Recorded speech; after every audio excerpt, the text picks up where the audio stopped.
दूसरी शादी। आदि की शादी के लिए उसके मम्मी पापा रिया के घर जाते हैं। अरे कैसे कर दे शादी भाई साहब। आपका बेटा तो अभी कुछ करता ही नहीं है। सुना है आगे पढ़ाई करने के लिए शहर भी जा रहा है।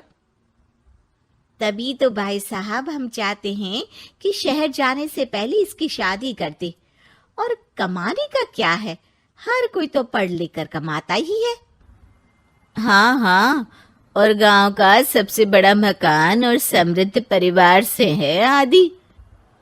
मुझे तो समझ में ही नहीं आता, इतनी जल्दी शादी। रिया भी अभी पढ़ रही है, इतनी अच्छी है वो पढ़ाई लिखाई में, कैसे शादी कर दूं। आप लोग थोड़ा समय दे। आदि के माता पिता घर चले जाते हैं, जहां आदि के पिता कहते हैं, अरे भाग्यवान, मुझे तो समझ ही नहीं आ रहा कि तू क्यों इतनी जल्दी आदि की शादी करवाना चाहती है। पढ़ लिख कर कमाई धमाई करने लायक हो जाए तो फिर कर देना शादी। अरे आप चुप रहिए। रिया जैसी लड़कियों के लिए शादी के रिश्तों की कमी है क्या? इतनी सुंदर, संस्कारी, पढ़ी लिखी और अच्छी परवरिश वाली लड़की है वो। मैं तो छोड़ ही नहीं सकती ये रिश्ता किसी भी कीमत में।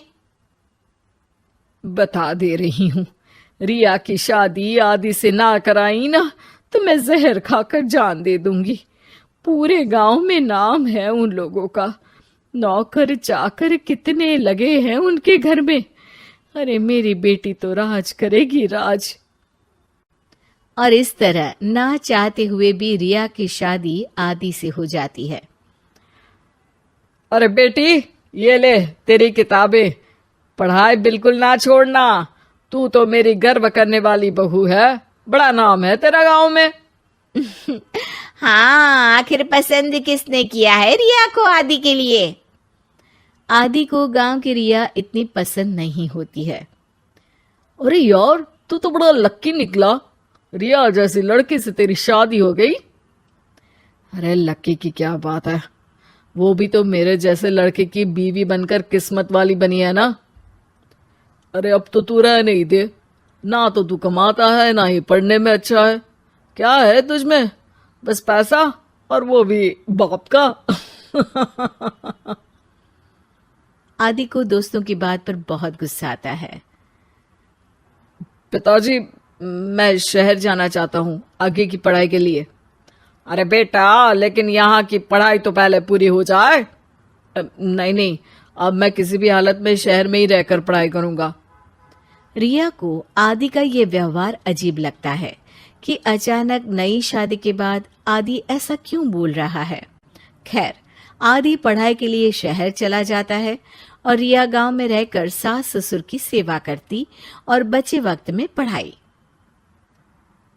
अरे देखो, दामाद जी तो शहर चले गए, हमारी बेटी बेचारी अकेली रह गई। उसे कुछ दिनों के लिए यहीं बुला लाओ ना।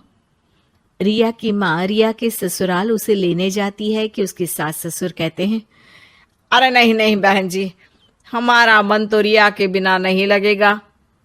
हाँ माँ, इनको तो शहर जाना ही था पढ़ाई के लिए, बस थोड़ा पहले चले गए। माँ खाली हाथ वापस आ जाती है। आदि शहर में मन लगाकर पढ़ाई करता है और इंजीनियरिंग के लिए दाखिला ले लेता है, तो वहीं रिया भी एमए की पढ़ाई में प्रवेश लेकर समाज सेवा में मन लगाती है। तुझे देखकर लगता है कि मैंने तेरे साथ ठीक नहीं किया बेटी। शादी तो करवा दी लेकिन पति का साथ नहीं मिला। अरे तो क्या हुआ, जैसे मैं अपने माँ पापा के साथ थी वैसे अब आप दोनों के साथ हूँ, है ना? सास खुश हो जाती है। अरे सुनो, बहू आदि लौट रहा है शहर से, वो कल आ जाएगा, तुम लोग तैयारी कर लो। रिया ये सुनकर खुश हो जाती है। वो सोच लेती है कि अब वो कुछ दिनों तक आदि के साथ क्वालिटी टाइम बिताएगी, लेकिन जब आदि घर आता है तो उसके साथ होती है एक शहर की लड़की जो जींस और टॉप में होती है। ये मेरी दोस्त है, मेरे साथ रहेगी। आदि उसे अपने मम्मी पापा से मिलवाता है लेकिन रिया से नहीं। रिया सबके लिए खाना लगाती है। अरे ये नौकरानी कितनी सुंदर है, खाना भी अच्छा बनाया है। अरे नहीं नहीं, ये नौकरानी नहीं, मेरी बहू यानी आदि की बीवी है।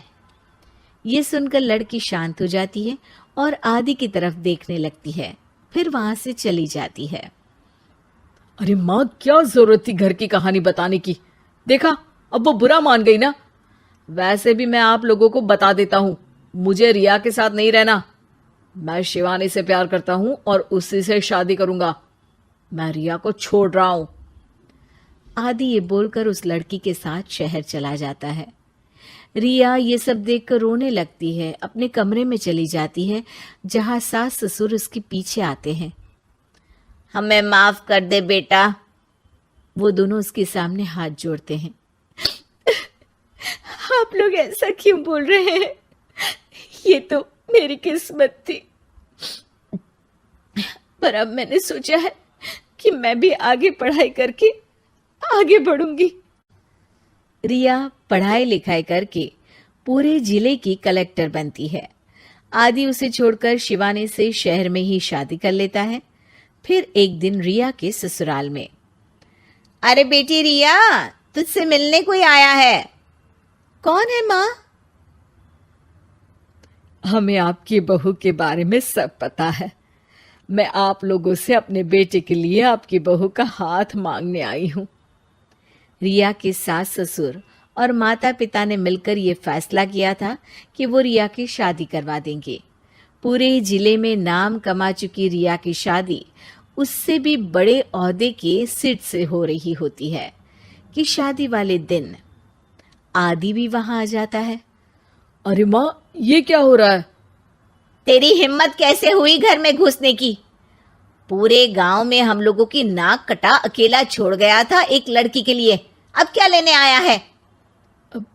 माँ, वो लड़की ठीक नहीं निकली। उसने मुझे धोखा दे दिया माँ। मैं रिया की कीमत समझ चुका हूँ। अरे इतने बड़े जिले की कलेक्टर है वो। मैं यहाँ नहीं था, फिर भी उसने आप लोगों का पूरा ध्यान रखा। बहुत लेट हो चुका है बेटा। रिया आज अपनी नई जिंदगी की शुरुआत करने जा रही है। अब उसे भी जीने का हक है। वो तेरी सुविधा से जिंदगी नहीं जी सकती। तूने तो हीरा खो दिया बेटा।